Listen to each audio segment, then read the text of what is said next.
Hey guys, just gonna insert a quick little note in here before we get started. This is a very unorthodox and non-standard video, and I would highly recommend watching the first 4.5 minutes or so, just so you guys get an idea of where I'm going with this, because there's kind of a lot to discuss and quite a bit of backstory and background that I would recommend you guys listen to. But yeah, thanks guys, and enjoy.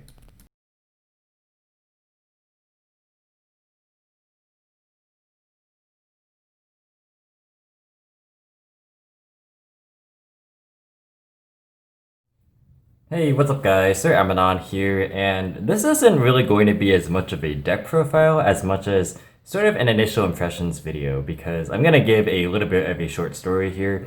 So I left home for locals. By the time you see this video, it would have been yesterday, but this morning, as of me recording this video, and I noticed that I had a invoked engine that I just kind of had tucked away in a binder, just kind of like in a drawer somewhere.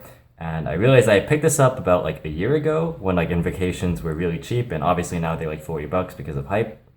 And I decided, why not just like go ahead, go to locals, pick up 3 of the Shaddoll structure deck, and try and throw this deck together and play and see what happens. Because really, this format is really like diverse. It's quite varied, and there's a lot of different viable options. And as you guys have probably noticed with me uploading like the Goki deck profile last week and things of that nature, is that I'm really just trying to experiment with different types of decks just to see what I kind of want to play.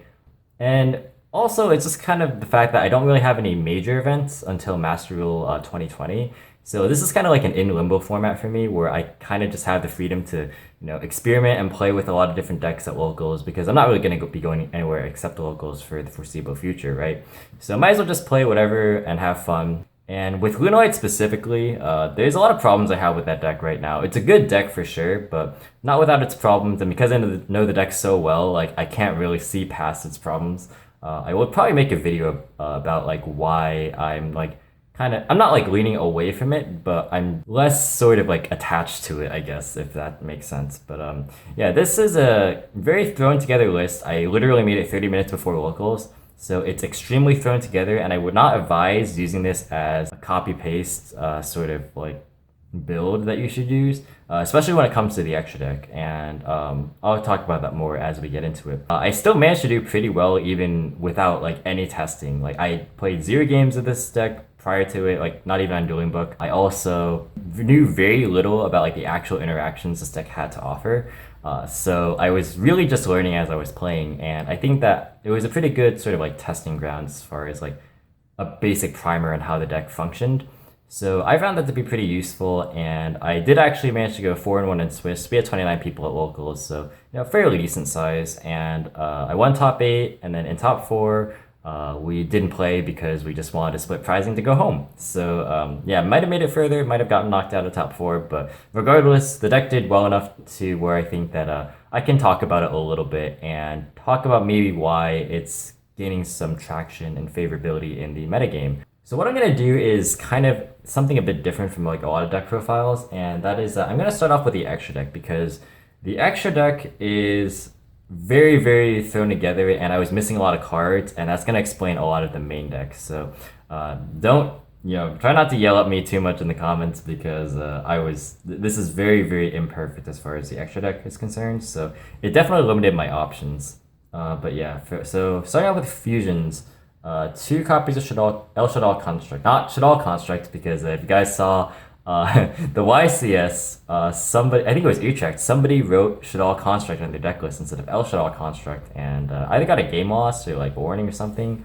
But yeah, El Shaddoll Construct, just to be clear about that. But yeah, she's the bread and butter of the deck. Not really too much to explain about her. Just not being once per turn on any of her effects is really, really crazy, because it works so well with Ariel and Shaddoll Incarnation. And just being able to like send whatever you need.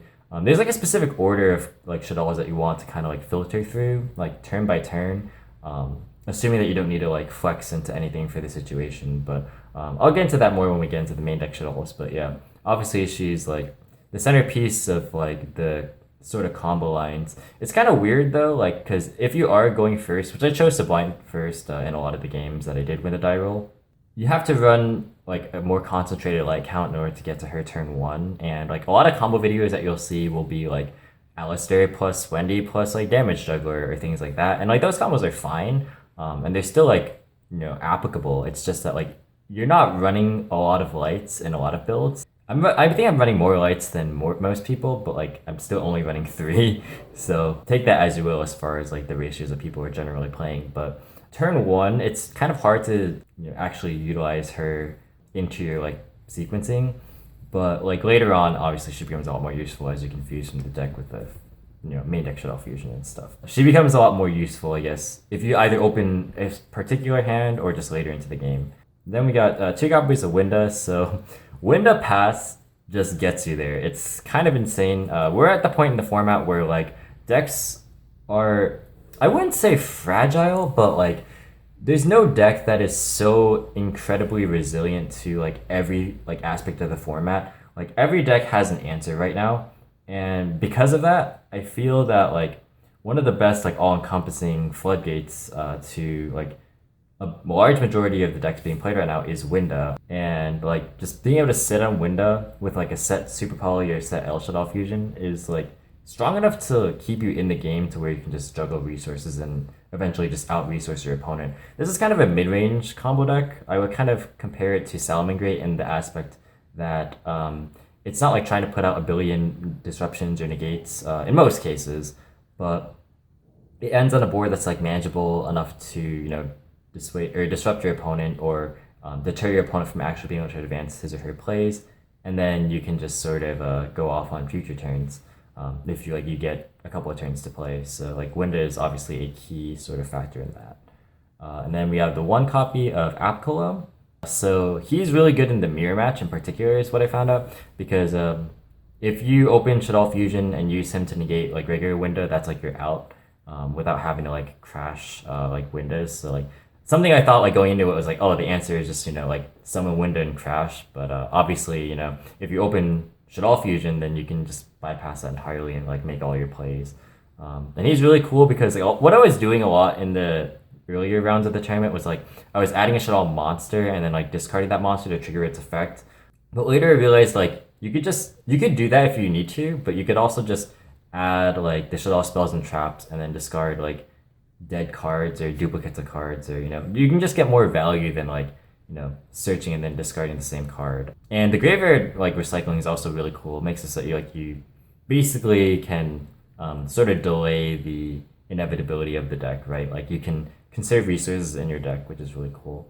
So I like that a lot, and it's really nice because it makes it so that like your invocation is a lot more alive turn 1 as well, because for those of you guys who don't know, invocation has to specifically summon an invoked fusion monster if you're using materials from the field or the graveyard. So if you're summoning a Shaddoll fusion monster, you can't actually fuse from Grave or Banished. Just be aware of that. It only works if you're summoning invoked monsters that way.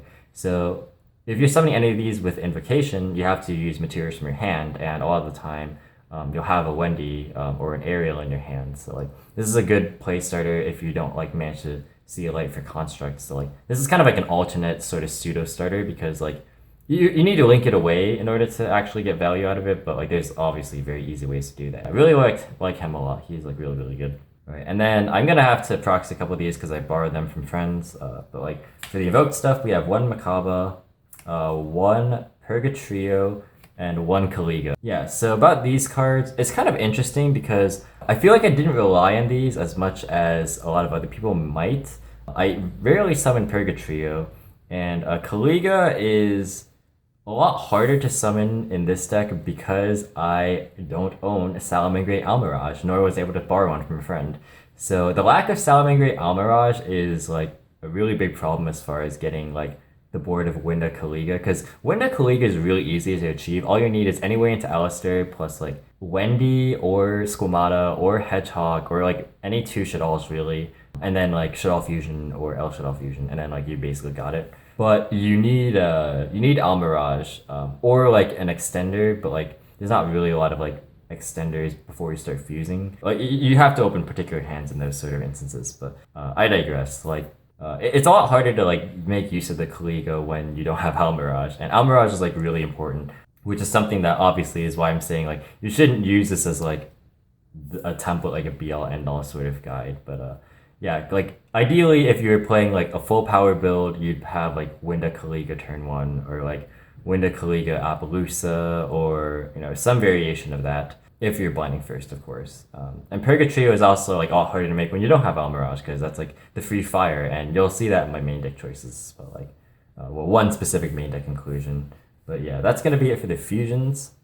I'm going kind of like a little bit slower, more so not to explain what the cards like effects are, but like more their like card roles, like their functions, and like what I found to be useful and what I found to sort of not be useful given my specific build. But like obviously you should optimize the build, because this is not what I would consider optimal by any stretch. So Link monsters, we have Gravity Controller, which is very good. I would recommend playing this. It's just nice to be able to get specifically Apgalone and Construct out of your extra monster zone, but also like you can get Winda out of there too. It's just like really easy to like being able to trigger their grave effects and stuff without needing like specific extenders in certain cases. The thing that sucks is that like you need Almirage specifically for the Winda Kaliga combo, but he's really good too because he also can out problem cards, especially in the mirror match as well. Just being able to like use him as Grand Mal is like really nice. It's also good against like Salad and stuff because like it just requires answers. There's any deck that like puts a high investment sort of extra deck monster in the extra monster zone. Very good. Frost Sheep, I don't really need to explain this card. It did everything that it was supposed to do. Nothing much to say here. And then, instead of the Alistair Link monster, I played IP Masquerade because I also don't own the Alistair Link monster. So like, I never intended on playing this deck, which is why I'm missing so many of the cards that are like so standard in Invoked variants, which will be the Invoked Link monster and Almirage. And I'm not playing Secure Gardener either because I'm not playing Almirage, so there's that. Like that's the one card Macabre play that most of you guys already know. I never used her like on-field effect, but the cool thing is actually like that it can trigger Shaddolls, which is kind of cool. Like you can link away and like trigger Beast, or you can trigger Dragon and stuff, which is like nice if you have stuff lingering. Like you can set up the board pretty easily with like Frost Sheep and stuff too, which is pretty nice. But yeah, Link Alistair would just be categorically better in most cases. Then we have Phoenix, which a lot of people aren't really playing in their builds, but I don't know. I just find that like I like to put Phoenix in pretty much every extra deck. I just think it's a staple. Unicorn, because I was playing IP, but like you need to cut spots for Almirage and like Secure Gardener, and then like this would be cut for like the Alistair Link. But yeah, this is probably like one of the first spots to be cut, alongside like possibly Appaloosa. But I did find Appaloosa to be very useful as far as just like being able to have this as a control with like Kaliga. It kind of like is a soft lock because Kaliga counts if a player's monster's effects are attempted to be activated. So like that's a pretty neat interaction there with Appaloosa. But also it's just like very safe. Like you feel pretty good against like Nibiru and stuff, and just like things that could disrupt your game plan. So I really liked Appaloosa. Plus like the combos that are really like specific and intricate that are high stealing like often end in this card as well. And then lastly we got Borosaur. Not much to say there. Like I wouldn't cut this card. This is like actually the deck doesn't struggle for damage because like you have El Shaddoll fusion tricks in the battle phase, but you still have lines where like this is just game. So I think it's just free to play. So yeah, the absence of Almirage is going to be a big reason why I feel like I didn't get the sort of like max value testing out of this deck, but I still think that like the fundamentals were still pretty much there, and not having that like easy line kind of just made me think a lot harder about my first turn options, which often had to be reduced to Winda Pass, unfortunately, but still like I think that ultimately it's pretty good as far as just having the resource management skills, because that's really what this deck sort of demands out of its pilot. It's very hard to play like optimally, and I made mistakes pretty much every game that I played, but I think that it rewards a skilled pilot and it rewards very good resource management, which is like what this deck is all about. Right, so I'm gonna go through the main deck a little bit weird too. I'm gonna go in order of sort of engines and then talk about them. Right, so we're gonna go through the invoked stuff first, so nothing too shocking here. 3 Alistair, 3 Meltdown, Terraforming, which I'll talk about later, or well, actually just talk about it right now, and 2 Invocations. So the 2 Invocation should be 3, but when I picked up my Invoked core about like a year ago, I only ordered 2, very foolishly. And I'm glad I at least have the 2 so I can play the deck at least, but Yeah, it made it so that I couldn't play Pod Desires like safely. Like I wanted to play Desires still, but I kind of like chickened out of it because I was just too afraid of banishing Invocation. And it's not like Invocation is like it's not the be all end all of the deck, but the problem is that Invocation is like your continual resource alongside like your other fusion spells. Like the big strength of this deck, in my opinion, is its ability to just play the long game by like recycling Alistair, recycling fusions like via the like construct and window floating effects and stuff, and just being able to like cycle through every single turn and just get every effect every turn like after a certain point is what makes this deck like really hard to keep up with after like turn 2 or 3. So yeah, like having a third invocation also like it makes it so that if your Alistair gets stopped, then you just have the insurance, and like again being able to play desires would be huge. Terraforming is an interesting one. If I had the third desires, I would actually just cut this card because it makes you very very weak to draw. And I didn't actually get trolled, but I didn't like playing this card. Oftentimes I would just side it out. Even though normally I would like side out a meltdown since it's once per turn. But like in this metagame, I just sided out terraforming instead because it just leaves you too vulnerable. And like this deck, it doesn't inherently lose to draw in like a lot of hands, but the hands it does lose to draw are like hands where you see like these cards, and then like terraforming just exacerbates it even further. Because at least with meltdown, you can like grab Alistair and like set it, so like when it's flipped up, then you could buff a Shaddoll first off. Because if you set a monster, like they might think it's a Shaddoll, so that's pretty cool. But like it also gets you invocation if it's flipped face up, so it's also something to keep in mind. Never happened, but like that's just a neat interaction. And another thing with invocation, I actually mentioned it before, but yeah, if you're fusing for a non-invoked fusion monster, you have to use monsters from your hand. You can't use from field or either player's graveyard. You can't like banish. So very very important. Yeah, this is one of the things that I noticed is that like invocation is very very good in Shaddoll heavy hands, but like when you don't have like when you're not playing the secure Gardener package, it's like really hard to make use of like just Alistair. So yeah, that's also something to keep in mind. But yeah, generally like this stuff is obviously like really good as a supplement. Just like having a continual way to get to a fusion spell, just it's a supplement and a contingency at the same time, which is really really solid. All right, next up for the Shaddolls. So we got 3 Reshaddoll Wendy, 3 Shaddoll Skomata, 3 Hedgehog, 3 Beast, 2 Dragon, and 1 Ariel. So Ariel is the brick, and it always shows up in my hand, which is really annoying. But I would probably, like, I think this is about the order in which I would sort of generally try and sequence, like filtering through my Shaddolls each turn. Like I would want to use Wendy to grab, depending on the situation, like first turn, if you can get access to like the aerial play with Reshaddoll Incarnation and like the construct and everything, then that's like really, really solid.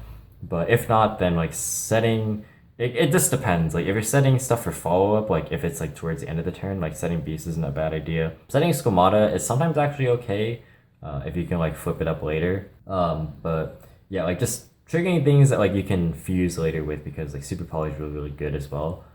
It just gets you like more advantage, and for that reason, it's gonna sound really weird, but I actually kind of missed Falco.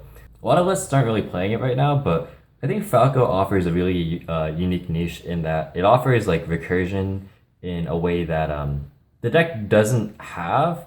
Like it has a lot of recursion, like I mentioned before, in like being able to recycle its spells and traps, right?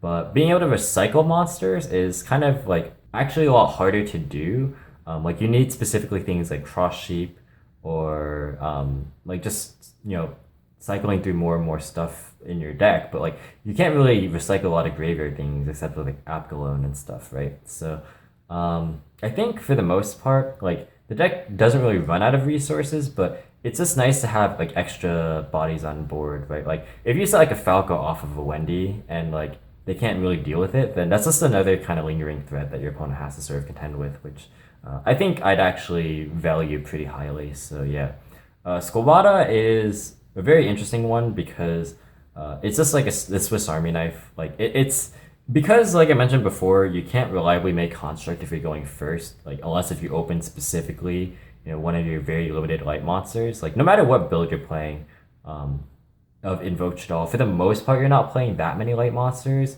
So like it's unless if you're like playing a lot of hand traps like Valor and Nibiru in the main deck and stuff, but generally speaking, like this is kind of like your replacement for just missing that light monster, missing that send. So like if you start off with Invocation and like something like these in hand or like this and something else in hand, then like you can send like Shaddoll Fusion or El Shaddoll Fusion to like add back with your Winder Alpgalone. Ideally, it'd be like these two if you have like Invocation, because that way at least you can get a play started.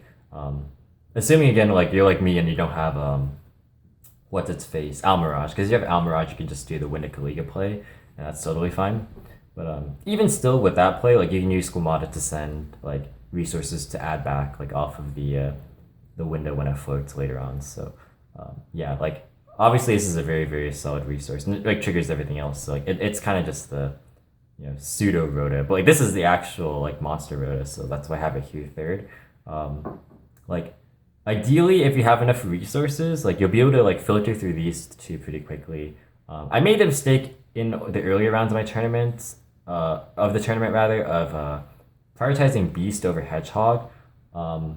Whereas, like looking back retrospectively, Hedgehog is just what gives you your guaranteed follow up. Like if I searched a Wendy instead of going for a Beast to randomly just draw a card, I would have been in a lot better position in a lot of cases. So I really undervalued Hedgehog because I never really played Shaddolls in the past. So like the most I ever really did was just play a small Shaddoll engine in like other decks like Lunalite, right? So like I would only really play like Beast or Dragon. So like I like overvalue those cards.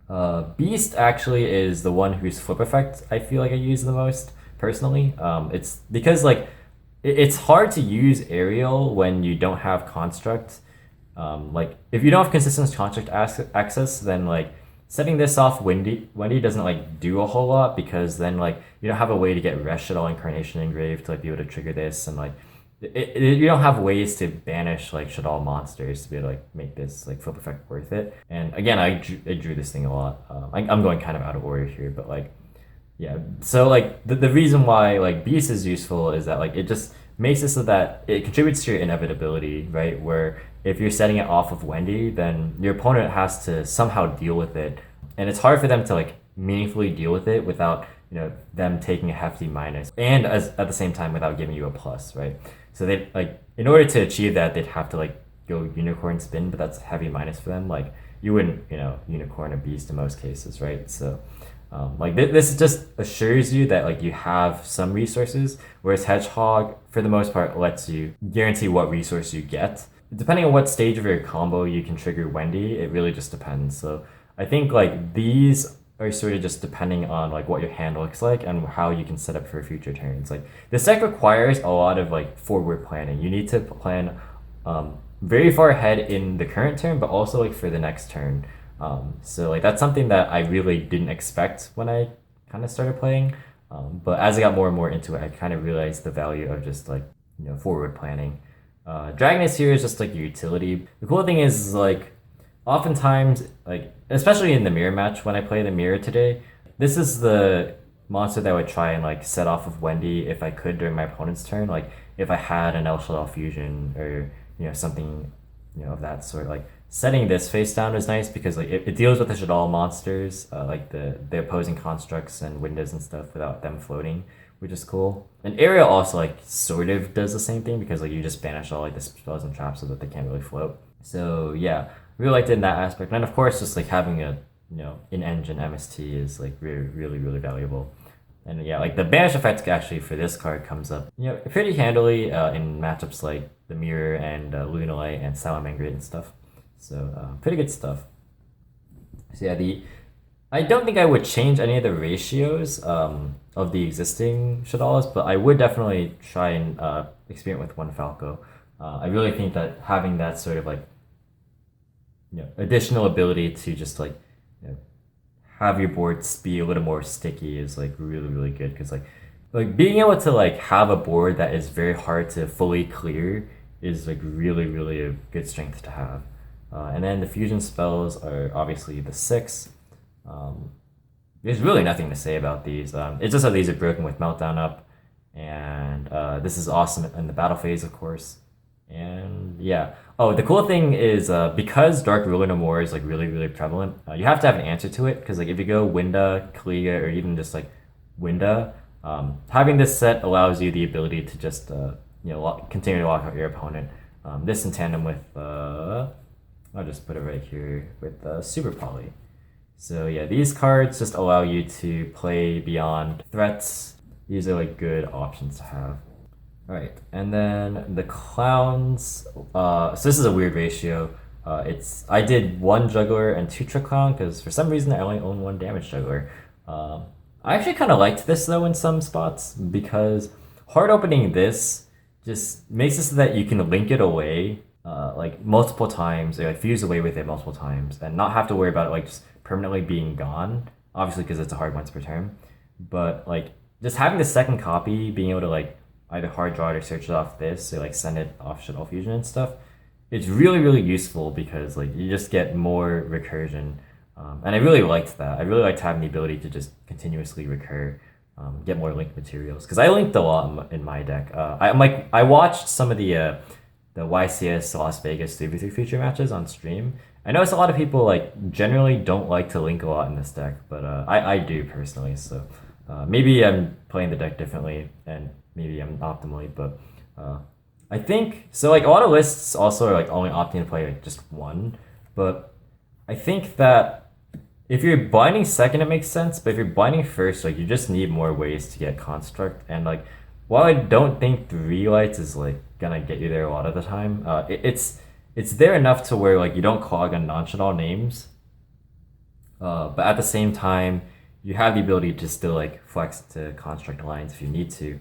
And like part of the reason that you can't play too many is because of Allure of Darkness, specifically because of the fact that like you just need to always have cards alive, and there's only a handful of Shaddoll monsters you actually want to banish. Like this card was like very iffy for me. I would still probably play Desires. I don't know if I play Desires over this or just both of them, but this card I felt like was kind of just superfluous in a lot of spots.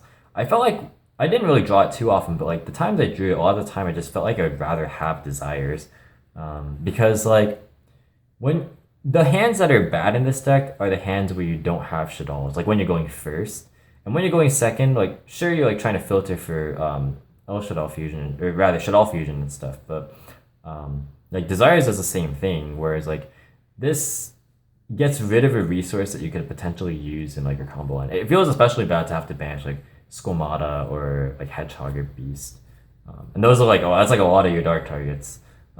So yeah, I actually think I would probably play Desires, even like with just two Invocation and like the one-ofs and stuff. Speaking of one-ofs, we have the Shaddoll Incarnation.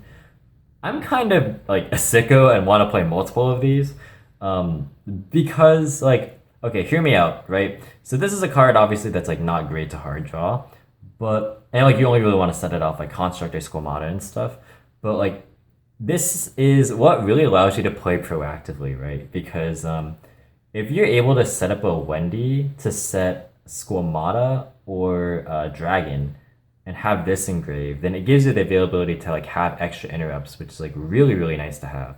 And even hard drawing, it's not bad because like if your Winda and stuff does manage to get cleared, like say they kaiju you, like you can summon the Winda back immediately and then they're just instantly locked out because they already kaiju'd, right? So that's like a cool interaction. Another thing is with this card that like it's just nice to be able to have the flexibility. Like I almost want to play like two of this because it's just really versatile. Obviously like if you brick on this, like it contributes to your bad hands, but I don't know, I'm a fan of this card. Like even taking aside like the aerial like lines of play that all people like to do, like I found that the less I tunneled on aerial, the better it ended up doing. Because like I tried so hard in like the first couple of rounds to like do the construct plays and get like aerial online and then link in a cross sheep and then like use this to banish construct and like flip up aerial and aerial summon back construct to the zone that cross sheep points to and then summon back another guy and like do all that. But if I just use this to advance my plays and like play like a card economy sort of like resource based game, I found this would just be generally more favorable. So I liked it a lot. I don't know. I really like this card. Alright, so that's 40 cards, but I played 43 because I didn't have Purgatrio. Or sorry, I didn't have Almirage, so I wanted to make Purgatrio, so I just played 3 Ash. This card was very, very not useful. I don't really think this card's very popular in this format as is, but it's only good like in certain spots, and even then, like it's a very low impact card, where it's either only going to like make the difference in simplified game states, or if your opponent's hand is already weak, and those aren't really the cases where like you want like an impactful non-engine card. Like this is good obviously if you're playing like Salad or something because it's a fire, and like this being a fire is like the reason I played it. But I just oftentimes would just make Phoenix instead and then like do that instead of like Almirage. So that's like, if you have Almirage, obviously like, this isn't needed. And I would cut this even without Almirage. Like, it really did not do me many favors, and I sided it out pretty much every time. Like this deck honestly does not need hand traps. Like it's actually great because Super Poly breaks boards.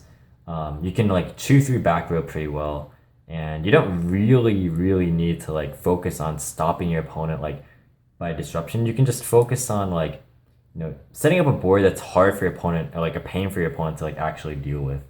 All right, so moving on to the side deck. How long is this video actually?